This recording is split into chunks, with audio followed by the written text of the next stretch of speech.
May 24 വെള്ളിയാഴ്ച. മാർക്കോസ് 10:1 മുതൽ 12 വരെ വാക്യങ്ങൾ.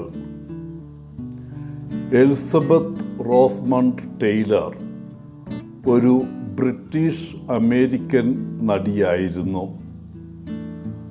1950കളിൽ ക്ലാസിക്കൽ ഹോളിവുഡ് സിനിമകളിലെ ഏറ്റവും ജനപ്രിയ താരങ്ങളിൽ ഒരാളായിരുന്നു എലിസബത്ത് ടെയ്ലർ. 1960കളിൽ ലോകത്തിലെ ഏറ്റവും ഉയർന്ന പ്രതിഫലം വാങ്ങുന്ന സിനിമാ താരമായി അവർ മാറി. ജീവിതകാലം മുഴുവൻ അറിയപ്പെടുന്ന ഒരു പൊതുവ്യക്തിയായി തുടരുകയും ചെയ്തു. എലിസബത്ത് ടെയ്ലർ 7 പുരുഷന്മാരെ ആയിട്ട് 8 തവണ വിവാഹം കഴിച്ചു. അതിലൊരാളെ, റിച്ചാർഡ് ബർട്ടനെ, 2 തവണ വിവാഹം കഴിച്ചു.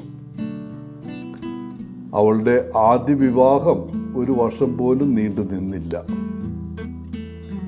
നിരവധി വർഷത്തെ അനാരോഗ്യത്തിന് ശേഷം ടെയ്ലർ 2011 തൻ്റെ 79ാമത്തെ വയസ്സിൽ മരിച്ചു. ഇന്നത്തെ സുവിശേഷ ഭാഗം വിവാഹത്തെയും വിവാഹ മോചനത്തെയും കുറിച്ചാണ്.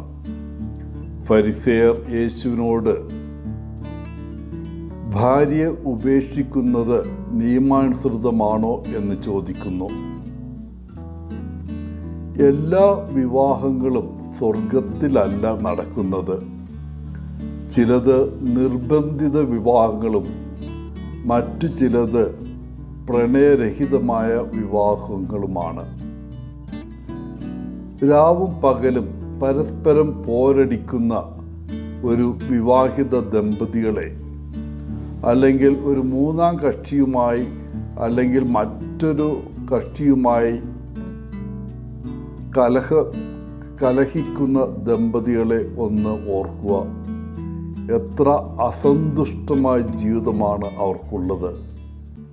അതിനാൽ വിവാഹമോചനത്തെക്കുറിച്ചുള്ള ചോദ്യം ഒരു ക്രിസ്ത്യൻ ചുറ്റുപാടിലും ഓരോ തവണയും ഉയർന്നു വരുന്നു. കുടുംബത്തിലെ തകർച്ച ദൈവവുമായിട്ടുള്ള നമ്മുടെ തകരുന്ന ബന്ധത്തെ പ്രതിഫലിപ്പിക്കുന്നു. ജനങ്ങളുടെ ഹൃദയകാഠിന്യം കൊണ്ടാണ് മോശ വിവാഹമോചനം അനുവദിച്ചതെന്ന് യേശു വിശദീകരിക്കുന്നു.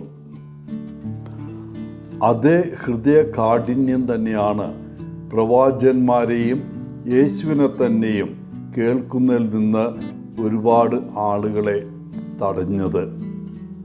ഇന്നത്തെ കാലത്ത് ആളുകൾ സ്നേഹത്തിൻ്റെയും അനുതാപത്തിൻ്റെയും സുവിശേഷം കേൾക്കാത്തതിന് സമാനമായ കാരണം തന്നെയാണ്.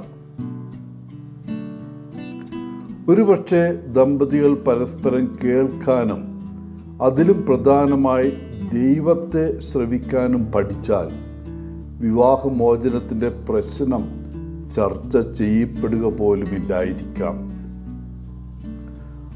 ഒരു ശരീരമായിരിക്കുന്നതിൻ്റെ അർത്ഥം മനസ്സിലാക്കുകയും തങ്ങളുടെ ഏകത്വം നിലനിർത്തുകയും ചെയ്താൽ എല്ലാവരുടെയും ഏകപിതാവായ ദൈവം ഉള്ള ഒരു യഥാർത്ഥ കുടുംബമായിരിക്കും മനുഷ്യകുലം മുഴുവൻ. പ്രിയപ്പെട്ടവരെ, ഇന്ന് നമുക്ക് ഓരോ കുടുംബത്തിൻ്റെയും അതിജീവനത്തിനും സന്തോഷത്തിനും വേണ്ടി പ്രാർത്ഥിക്കാം.